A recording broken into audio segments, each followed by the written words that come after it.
ආයුබෝවන් ඔයාලට. ඔන්න අද මම ඔයාලට ගෙනාවේ දේවල් 3කින් හදන රසම රස කේක් එකක්. මේක පුංචි වෙලාවකදී ඔයාලට හදන්න පුළුවන්. බිත්තර, පාන් පිටි, බටර්, මාගරින් ඕන කරන්නේ නැහැ. ඒ වගේම තෙල්, සීනි, කොකෝ පවුඩර්, චොක්ලට්, ක්‍රීම් ඒ දේවල් ඕන කරන්නේත් නැහැ. oven beater ඕන කරන්නේත් නැහැ. මොකද අපි මේක හදන්නේ ලිපේ ෆ්‍රයි පෑන් එකේ. ඉතින් හරිම ලේසි, හිතුණු ගමන් ඔයාලට හදන්න පුළුවන්. අපි දැන් බලමු කොහොමද හදන්නේ, මොනවද අපිට ඕන කරන්නේ කියලා. ඕන කරන දේවල් වල ලිස්ට් එක ඩිස්ක්‍රිප්ෂන් බොක්ස් එකේ පුරුදු විදිහටම තියෙනවා. මම දැන් මෙතන අරගෙන තියෙනවා චොක්ලට් බිස්කට් 14ක්. ග්‍රෑම් වලින් නම් 150යි. ඊළඟට අපි මුලින්ම කරන්න ඕන මේ ක්‍රීම් ටිකයි බිස්කට් ටිකයි වෙන් කර ගන්න ඕන.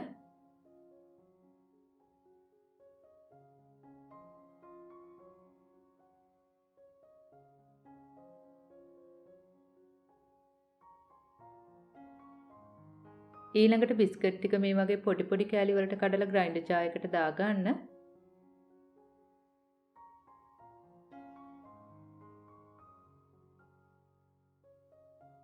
දැන් අපිට පුළුවන් මේ ටික හොඳට ග්‍රයින්ඩ් කරගන්න. ඊළඟට අපිට පුළුවන් ග්‍රයින්ඩ් කරගත්ත බිස්කට් ටික මෙන්න මේ වගේ හොඳට හලා ගන්න.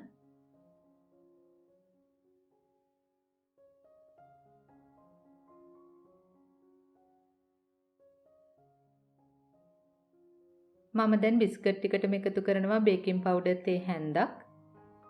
මේ ටික දැන් ඔයාලා හොඳට කවලම් කරගන්න.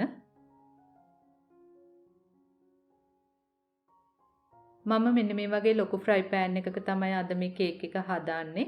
මුලින්ම ෆ්‍රයි පෑන් එකේ තෙල් තවරලා පාච්මන්ට් කොලයක් දාලා ඒ උඩත් තෙල් තවරන්න. ඊළඟට මම එකතු කරන්නේ අපේ තුන්වෙනි අමුද්‍රව්‍ය පිටිකිරි කෝප භාගයක්. මේ කෝප භාගයම ඔයාලට ඕන වෙන්නේ නැති වෙන්න පුළුවන්. ඒ නිසා මම මේ පෙන්නන පදමට ඔයාලා කිරි ටික ටික දාලා හදා ගන්න.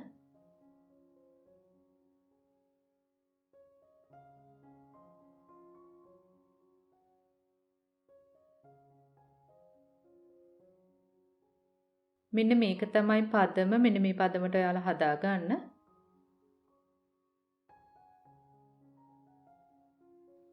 ඊළඟට අපිට පුළුවන් අපේ බැටර් එක මේ ෆ්‍රයි පෑන් එකට දාලා මෙන්න මේ වගේ චුට්ටක් විසිරුවා ගන්න.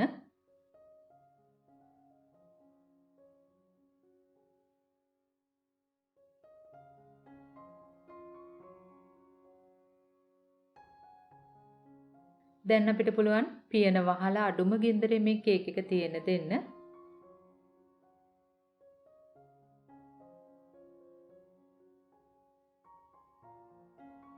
මෙන්න මේ වගේ උඩින් බුබුලු ඇවිල්ලා කේක් එක හොඳට හැදුනට පස්සේ අපිට පුළුවන් පිඟානකට මාරු කරලා අනිත් පැත්තටත් හරව ගන්න.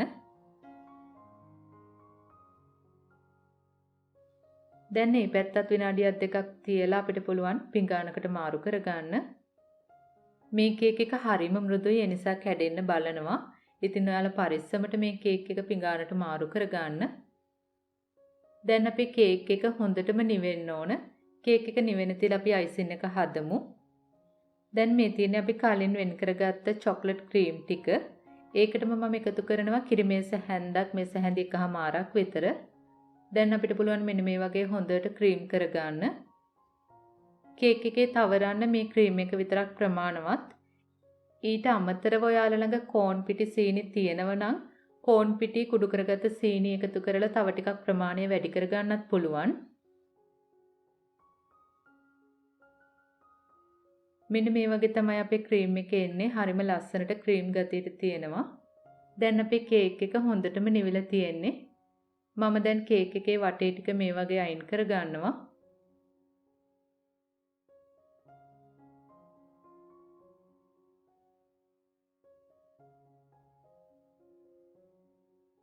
ඊළඟට අපිට පුළුවන් මැදින් මේ වගේ දෙකට කපා ගන්න.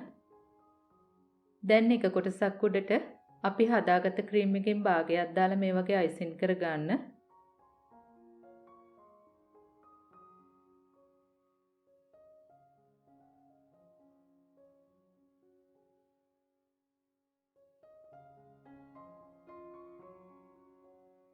ඊළඟට අනිත් කොටස මේ වගේ උඩින් තියලා ඉතිරි ක්‍රීම් ටික දාලා මේ වගේ හොඳට අයිසින් කරගන්න.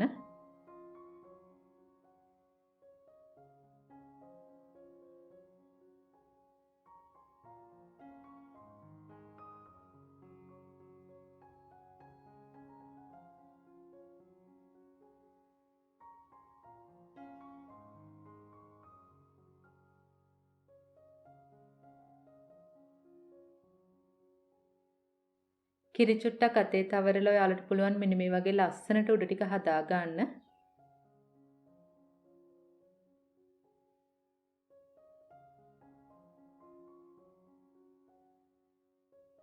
මම දැන් සරස ගන්න මෙන්න මේ වගේ චොක්ලට් බිස්කට් එකක් අරගෙන තියෙනවා. චොක්ලට් බිස්කට් එක කුඩු කරලා මේ වගේ උඩින් නිහින්න. ඊළඟට මේ අයිසින් එක චුට්ටක් සෙට් වෙන්න අපිට පුළුවන් මේක ශීතකරණයේ තියන්න. විනාඩි 10ක් විතර ශීතකරණයේ දාලා ගන්න. ශීතකරණයට දැම්මට පස්සේ තමයි ඔයාලා මේ වගේ කෑලි වලට කපා ගන්න ඕන. කේක් එක තව ටිකක් ලස්සන කරගන්න අපිට පුළුවන් කජු ටිකක් උඩින් දාලා සරස ගන්න.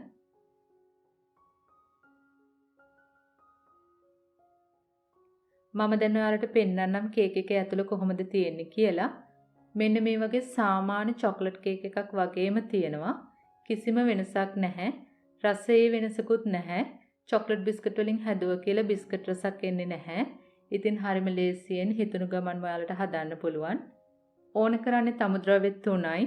ඒ අමුද්‍රව්‍ය 3ත් ඔයාලට ගෙදරින්ම හොයාගන්න පුළුවන්. ඉතින් ඔයාලත් හදලා බලන්න. මේ ගැන ගැටළු යෝජනා තියෙනවා නම් පහලින් කමෙන්ට් එකක් දාන්න. අපි ආයෙත් මේ වගේම රසබර වීඩියෝ එකකින් හමු වෙමු. එතකන් ඔයාලට සුබ දවසක්. ස්තුතියි.